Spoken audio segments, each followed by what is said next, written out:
All right, we are live. Hello, everyone, and welcome to the first episode of Aqua Eagle Chats. I'm your host, Paul Dadovich, and today our guests are Kyle Johnson and Megan Hi. Kim. Kyle's from Cary, North Carolina, and Megan is from Arlington, Virginia. Kyle's a sophomore, Megan's a junior, and I want them to tell you a little bit about themselves. So, Kyle and Megan, thanks for coming on. How are you doing today? I'm good. How are you? Pretty good. I can't complain. Pretty excited to get started with this. I've Yeah, been me looking too. forward to it for a while. All right, so let me tell you guys a little bit about myself. I am a sophomore here at the University of Mary Washington, obviously on the swim team. I specialize in distance freestyle and distance backstroke and distance IM. I'm Megan. I specialize in distance free, kind of mid distance free, distance fly, and distance IM. So basically the same thing. There you go, folks. And I just swim backstroke. So definitely jealous of these guys. Super versatile. But, anyways, so let's kick things off. Tell me a little bit about how you guys got into the sport of swimming. Just how you started. Yeah, you can go first. Okay, my older sister swims, and so I basically just wanted to be like her. And so I had my mom sign me up for swimming, but then I got too scared the first year, like the first summer that I did it. And so the next summer I told her to sign me up again. And I was like, no, I'm for sure going to do it. Like, I got it, mom. And then I skipped the first day. I faked an ear infection. And she was like, if you promise to swim tomorrow, I'll buy you Sweet Frog. And in my neighborhood, it was like where Sweet Frog first opened. It was the first location. And I really, really wanted to go. So then I just started swimming so I could get Sweet Frog, and I never stopped. So I started, basically my mom got me in the water because she feels like it is just like a basic necessity for every human being to have. And we have a house down in Duck, North Carolina, and so we go to the beach a lot. And so she just really felt like it was a necessity for me to be able to swim. And then when I joined swim, I kind of never stopped. I never showed super, like, a lot of interest in it, but everyone just told me that I was good. So I just kind of continued it. So Yeah, fair enough. I think those are pretty similar stories for a lot of people I hear. Did you guys join like summer league teams, and how yeah, old were you all? I think I was either 4.5 or 5. I don't remember. I was either 7 or 8, and it was summer league. Okay. Yeah, I got into it when I was like 8 or 9. So you guys got a little bit of an earlier start than me, but that's cool. That's cool. So I guess kind of just going a little bit more into the swimming side of things. When you guys started, was it like what strokes did you like? Has that changed? Did you always know that you wanted to be like pretty versatile? Or Honestly, when I like first started year-round swim, I was strictly a butterflyer. And honestly, it was like that all the way up until senior year of high school. I was in love with the 100 fly, and that was like my event. I don't know, like that was just the one that was the chosen event for me. I never really did any freestyle. I never would have even dreamed of doing distance freestyle. Backstroke was always like in the back of my mind, but I didn't love it. And then I've always hated breaststroke. So When I first started, I was a backstroker, and I loved backstroke. It was I don't know, I just loved it. And then I don't know what happened, but I actually never got faster since I've swam it the last time when I was 13 years old. I've never gotten faster. So then I kind of switched to fly a little bit more. I'll do like breaststroke. So I like did 2 IM. I never did the mile until I got to college. That was like a new thing, but I done the 1,000 like twice. I don't know. My coaches would just put me in random events, and I'd be like, okay, I'll swim it. And then I would do it. So I don't think I really had a preference, but yeah. no, that's cool. Like, okay, so I'm glad I'm not the weird one here, because when I was younger, like I loved butterfly so much. Like I don't know, something about it. And then as I got older, I was like, man, this really hurts my shoulders. yeah, So I switched to backstroke, and then I yeah. kind of just stuck with it from there. But I don't know if you guys mentioned this, but how old were you when you got into USA swimming? I think I want to say I was 10. I think it was also 10. It was Yeah. like I was either 8 or 10. Actually, I think I was 10. Yeah. My brother was 8. Okay. Were you guys playing any different sports at that time? I was kind of trying out a lot of other ones, but my other like main sport was figure skating. Oh, nice. That's Yeah. cool. Yeah, I did ballet and like dance.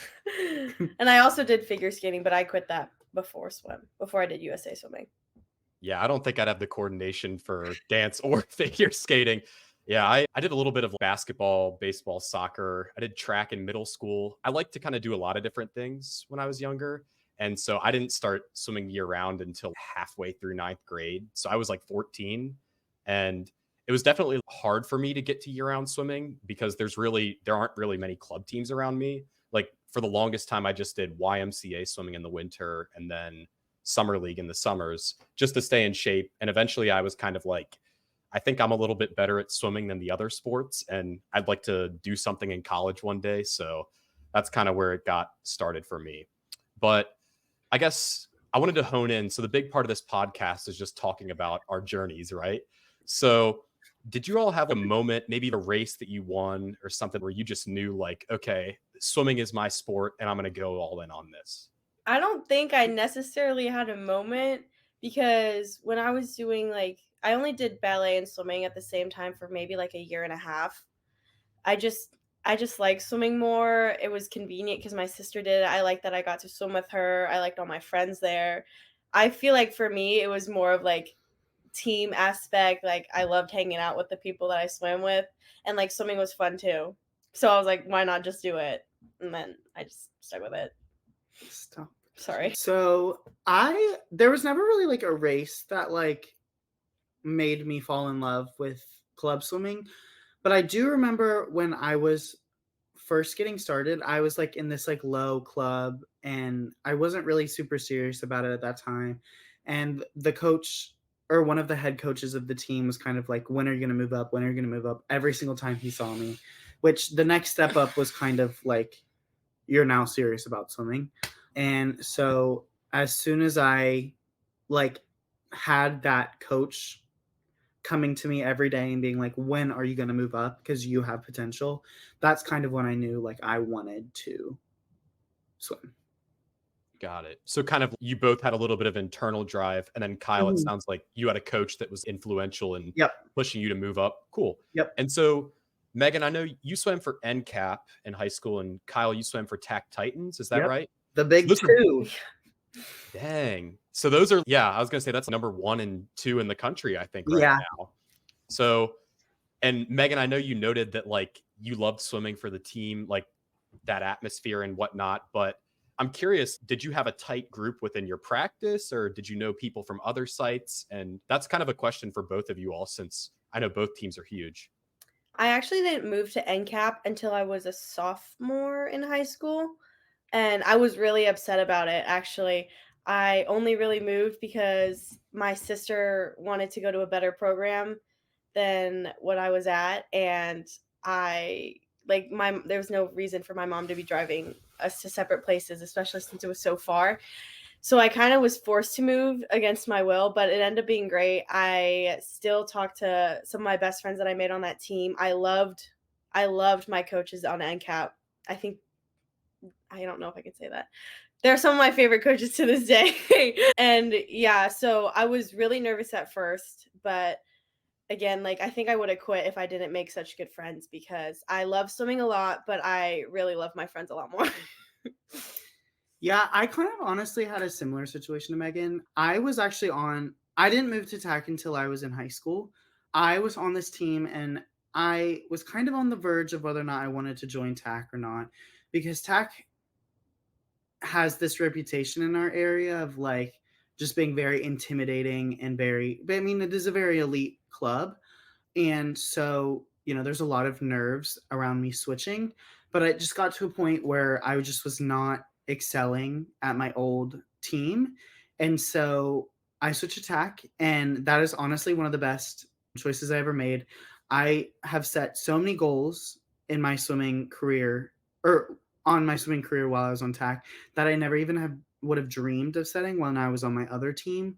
And then also, I met so many people who are like so cool now and so big in the swim industry. And so it's really cool being on that team. And then also, I joined the team when it was like 50th in the nation. And then like I watched it slowly climb to number one, which is super cool. Yeah, those are both super unique journeys. And thank you guys for sharing that with me. I definitely agree. Without the friends in the sport, it would be super hard. just swimming back and forth, looking at a black line. It can get really tedious. I've been there. I'm sure you guys have probably experienced a little bit of burnout before as well. That's super cool. And so, Megan, going off of your coaches, I also have this tight relationship with my club coaches, Jonathan Kaplan and Ben Brown, where Jonathan, I started with him in ninth grade at this small team called Dolphin Club. And then that was like 20 minutes from my house. And then my sophomore year, he got hired as the head coach at Swim RVA, which is where we went for that yellow jacket meet. And that's like 30 or 35 minutes away from where I lived. But I really looked up to him as a coach and also just as a leader. And so I ended up following him. But I guess just to circle back into that coach aspect, did your coaches play a part at all in you wanting to swim in college or look into that recruiting process? My coach specifically, her name's Shannon, or Shannon McConaughey, and she actually swam at UMW when she was a college athlete. So I don't think I decided to swim in college until like the summer of COVID. So summer of my junior year, I was like totally against, or not totally against it, but I was like, there's no point in me swimming. Like, I'm not fast enough, whatever. And then she's like, you should just look at UMW. And I was like, I don't even know what that is. And then I looked at it and I was like, wait, this is actually perfect. Like, it's close enough to home. It's not like it's serious, but I also am able to have a separate life from swimming. It's not like swimming 24/7. And I don't know. I kind of liked it. And she really pushed me. And I'm really glad that she did. Yeah, we actually like one of the coaches on our team, and she was also my coach for like kind of my entire time that I was on TAC, but she runs like college recruiting on the team. And so TAC kind of has, since it was like such a like well-known team, they kind of had a lot of connections. And so it was like a lot easier for us to recruit. Her name is Claire Donahue. And then also my coach my senior year really was pushing me to stay in swimming because I really did not think that I was going to continue swimming either. And then I looked at Mary Wash because my mom actually went here. And so it was always just this one that was in the back of my head that I was like, well, that's definitely an option we could try. And then I, went on my recruiting trip and then I decided I want to come here. So, yeah. And I'd say it's worked out for both of you all so well so yeah. far. Yeah. Okay. Yeah, there's definitely a lot to unpack there, but I wanted to go a little bit more into the recruiting thing. Okay. So obviously you found out through your coaches and you knew other people that went here, I'm sure. But when you went on a recruiting trip, Megan, I know ours were kind of messed up with COVID, but throughout that recruiting process, what were some things that stuck out to you about UMW that made you want to come here? So like you said, I came during COVID, so it wasn't a recruiting trip. I basically just met Coach Anderson and he walked me and my mom around the pool. And honestly, like I had talked to some other coaches, but I had never gone to any other schools to like look at them. And even before looking at UMW like for swimming seriously, like it was just an option because it was close to home and it was relatively cheaper. So honestly, I think I decided to come here before I even saw the pool. But yeah, I also didn't tour any other schools. I was in contact with them, but they were either too far or just like I didn't love the coach. But during my decision or during my recruiting process, it was kind of I either go and swim at Mary Washington or I don't swim at all and go to a big state school in North Carolina. But I decided to come to a recruiting trip just on a whim here, and I absolutely loved it. I had so much fun, and that's kind of what brought me back into just like loving swimming to begin with my senior year. So basically the recruitment process also helped me refine my love for swimming. So yeah, that's cool. That's cool. So Kyle, you talked about refinding that love for swimming your senior year, right? yep. So I looked on Swim Cloud for both of you all. You guys know I'm a nerd about that kind of stuff. Yeah. And so they've got like the progression charts. And Kyle, I saw that your senior year of high school, you went crazy. Yeah. You dropped all kinds of time and basically everything you swam. So what if you had to pinpoint something, what would you say happened that season? To give you sort of like a backstory, my junior year, I broke my elbow. I was going down the stairs and I fell and I clear cut broke my elbow, and it was like complete break through the bone. And so that happened in February, right before championship season. Oh, yep, championship season. And where I was sort of at on my club team right or at that time was I was going for a few sectional cuts because sectional cuts was the way to move up to another group.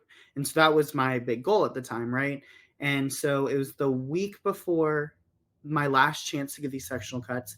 I actually remember I was 0.07, 0.07, 0.1, and zero point 0.2 from my cuts, right? And I broke my elbow. And so I not only did I miss the opportunity of going to sectionals and getting those cuts, but I also missed the opportunity of moving up. And so that's kind of what contributed to my kind of dislike for swimming going into my senior year. But when I came on my recruiting trip here, I kind of decided, you know what, if I'm going to be swimming again, I need to work my butt off and I want to achieve these goals that I had 6 months ago. And then I did work my butt off, and then I ended up getting 9 sectional cuts by the end of that season. And that's also kind of when I realized that I was kind of a more well-rounded swimmer because we had a new coach come in, and he basically was like, "You know what? You're going to go from sprint to distance." And I hated him for it. But then Coach Anderson here at Mary Wash was like, "Oh, actually, like you're good at distance. We'd recruit you for that." And I was like, "Oh, so my coach was right." And so kind of there's a few things that led to the success of that season, but I definitely think like kind of switching my attitude and switching my training to more distance focused definitely me get helped me reach that goal. Sure, sure. Megan, did you ever have a defining moment like that where you kind of took off with your swimming career, took initiative of it? I don't really think so. I sophomore year of high school when I moved teams, I also like that summer that I moved, I also like had to kick for 2 months because I was basically going to tear my labrum if I didn't kick for 2 months and like let it chill out. So it was really hard for me. I had zero friends on my new team because I was in the back of the lane. I also am horrible at kicking. So it just made me look so slow. And it was long course. So I was getting lapped like every 5 seconds because I was so far behind. And then once I like could swim again, I feel like I was like, you know what? Like I'm gonna make new friends. I'm gonna show them that I'm not I can't curse, right? I was like No, you're good. We can bleep it out. We can bleep I'm it out. not just like a slow snail in the back of the lane. And then I made friends and I got faster and I feel like that was I don't know. I was gonna quit, but I'm glad I stuck it. Yeah. No, you guys have both really inspired me because for those of you that don't know, I had a shoulder injury back in January where, similar to Megan, I almost had a tear. I almost tore my rotator cuff. So I had to kick the last month of the season, couldn't compete at conferences. And I definitely was down in a bit of a depression for a while. Oh, screw swimming. It turned its back on me. But just listening to your stories, that's definitely got me inspired for next year. Get healthy through PT, which I'm doing right now. And yeah, make the most of it. So thank you guys for sharing that. I appreciate that. Of course. So I have another question, and this one is specifically for Megan. Okay. So I know, so your older sister swam D1, and Yep. my younger sister is about to swim D1. So I kind of had to grow up in the shadow of my sister's swimming a little bit. At least that's how I felt. Like sometimes I would use that for motivation, kind of that I was the less noticed one or whatever. But do you have any similar stories like that? Personally, I've never like had resentment towards my sister because she was better than me. I don't think I was ever super jealous. I was always like, "Oh my gosh, she's so fast," but also like not everyone sees obviously not everyone has seen this, but like when she started, I'm sorry, she sucked. For like our summer team, like our summer meets, there was A meets and B meets, and you had to make the A meets. You had to be fast enough. Did not make A meets, not very fast, but she loves swimming so much and she works so hard to get where she is. And I'm someone who's very much like, I don't care if you're fast. If you don't work hard, then I don't respect you at all. Sorry, that's kind of brutal.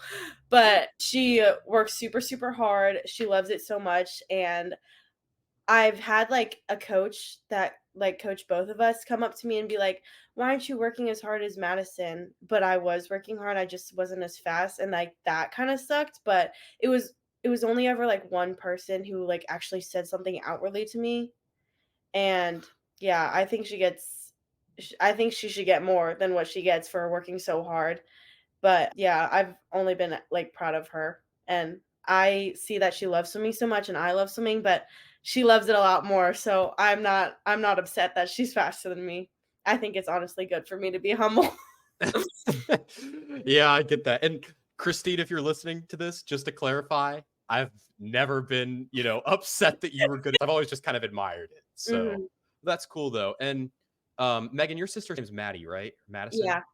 So she was more sprint free, sprint fly, right? Yeah, she just finished her last season at BU actually, but she swims 100 free, 50 free, 200 free, 100 fly, and then she's also just kinda good at everything or, like, decent at everything, but yeah, I'm really proud of her. Yeah. That's good to hear. Yeah. Same thing, Christine. Proud of you.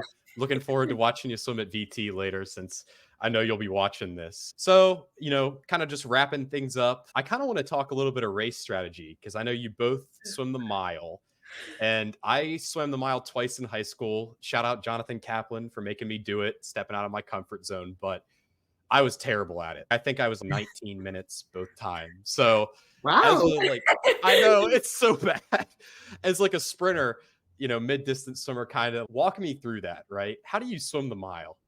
Well, the way I always swim it, or I was told to swim it, maybe college might have not been the best example of this, but in high school, I would swim it in 3 sections, so by 550, and I would descend by 550. I'm not gonna lie, I'm a straight back half swimmer. I do it with every single one of my swims.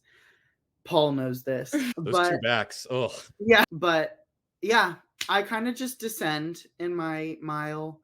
It's a little rough mentally to keep descending as you're swimming, but as soon as you touch the wall, I would rather have a best time than an ad if I was trying hard enough. Does that make sense? Yeah. Okay, yeah. yeah, that checks out.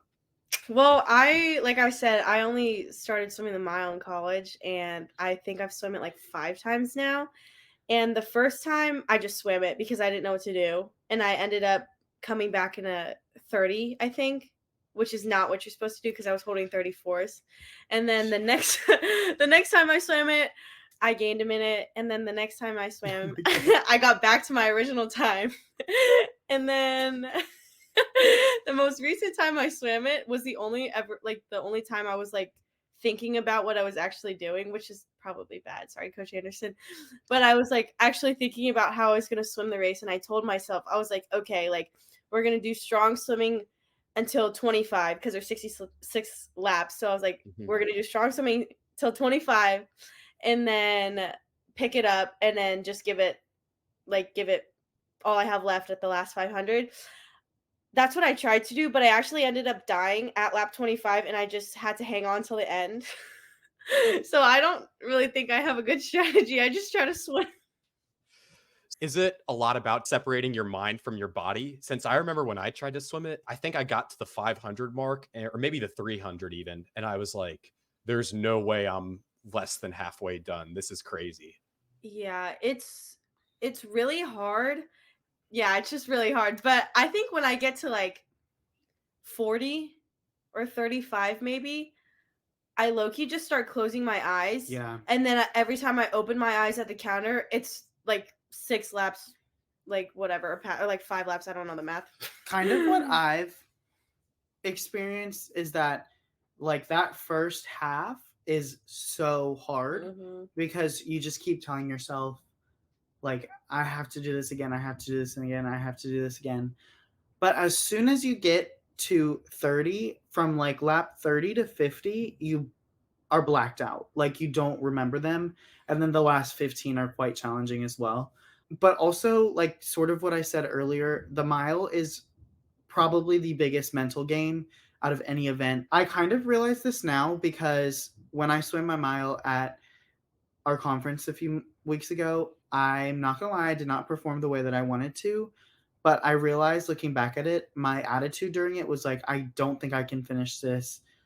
This is so hard. I'm in so much pain. Whereas I should have sort of flipped that attitude to I know it hurts, but it's going to be worth it at the end, or you can do it. You train for this.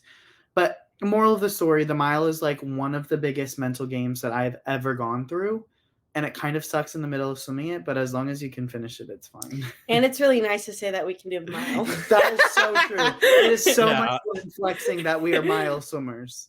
Yeah, that's real. I mean, props to you all. I definitely always struggled with the mental part of that. And so glad you guys, for the listeners out there, I'm glad you guys described that. So I know we're kind of running out on time here. Don't want to keep you all too long, but I've got some rapid fire, some random questions for you guys. So short answers, short questions. So Are we let's doing start. it? I mean, you can go separately. Sure. Okay. Yeah. So do you know anyone with your name who swims? There were a bunch of Kyle Johnsons and Megan Kims on Swim Cloud. Kim is so popular. There's got to be like 20,000 Asians with my name. Yeah, I don't know if I could say- I don't know anyone personally, but I do know of people like in my area who are Kyle Johnson. Oh, like personally? I don't know anybody personally. Okay. Yeah. Gotcha. Yeah, I just went on Swim Cloud and I saw there were like 10 Kyle Johnsons and like 6 Megan Yeah. Kims. So Yeah. I was like, okay. Well, I have the second most popular last name in the United States. So True. Do you guys have any pets? And are any of them at school with you? Oh my God. I have a cat. Wait, I'm pulling up a picture. Yeah, let's see. I have a cat. I have a dog, but he lives at my home in Cary, North Carolina. I have a cat. His name is Chestnut, and he lives with me at school. I actually adopted him Where a is year he? ago. I think he's downstairs because he got really shy. Aw. But he's really cute, and I'm looking for a really cute picture. Okay, this was me and him yesterday. Frick. Oh, This is yeah. us hanging out on the couch. I see you just peeking over. There we Yeah, go. and I love him. Aw. That's it. How old is he? Huh? Do you know how old he is? He's a year and a half old. Oh, okay. Cool. Yeah. Cool. He's a little baby. All right. So switching gears, favorite swim brand? I don't That's know. hard. Speedo for tech suits, Arena for practice suits, Tier for equipment. I don't Got it. know. Whatever's cheap. Yeah, I get that. And suits are so expensive nowadays. Oh, Yeah. Yeah. I I don't kind know. of If there's go. any swimwear brands out there, you should sponsor UMW. We don't have a suit sponsor, so that's our plug. All right. I think I know this, but favorite sport besides swimming? Volleyball. Yeah, let's go. Yep, volleyball. The three of us Yeah, and if some anyone other does- if swimmers the like to viewers play don't know, volleyball. If the viewers don't know, us three are the best three on the swim team for beach volleyball. Mm-hmm. I don't know about me. Yes, you You're are. pretty Paul. good. Don't be modest. Oh, I appreciate I don't know that. if we're the best, but we like to think we are. It's fun for sure. It's way different than swim. What else? Favorite musical artist? Ariana Grande. Stream Mm, Eternal Sunshine by I Ariana Grande don't right now. know. You heard him. Mine changes a lot. I'm like a binge. I'll like binge an album. I'll binge an album and then I'll drop it for like 3 months and then it'll slowly work its way back into my rotation. So I don't feel have ya. a favorite. I'm too But who are you listening to right now? Ariana Grande right now. A month ago was Tay McRae. Before that, it was Olivia Rodrigo. Yeah, that's the same for me. Last year Yeah. was really sponsored by Renee Rapp and Oh, and SZA. SZA, We love of SZA. course. SZA, yeah. SZA's Yeah. good. She's got a great voice. Mhm. Yeah. All right. And then last one. So this is kind of a recruiting plug. Anybody coming to Fredericksburg, best restaurant in the area. Ooh. I love Orofino. Oh, I'm absolutely obsessed with Orofino. I think they have Um, the best food. Crazy good one. Dumpling. If you like Chinese food or I got Asian that for the food, first time the other day. It was it's pretty good. super good. And I'm It's not obviously too expensive I'm either. obviously Asian, and finding good Asian food in Fredericksburg is something that has been really hard for me. And I love going home so I can eat Asian food. But Crazy Dumpling, Megan, Very- is that in downtown? it's actually right next to McDonald's. It's like, do you know what the motel is? So like on Route 1? Yeah, it's like off Yeah. Seekobeck, I think. It's Okay. like Yeah. little- So that's like a block or two from campus. Yeah, it's Yeah. super close. You could totally walk.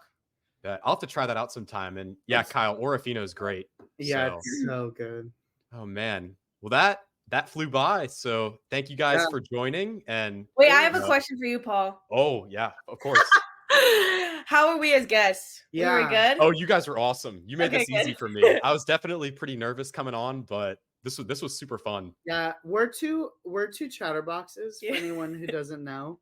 So it's gonna be hard for Paul to find a better guest. Yeah. Hopefully I didn't yap too much. That Wait, was my that goal. was Wait, the thumbnail. this is a thumbnail. All right, bet. All right, guys. Thank you all so much. And I'll see y'all next time next week. Bye, See ya, Paul. Paul.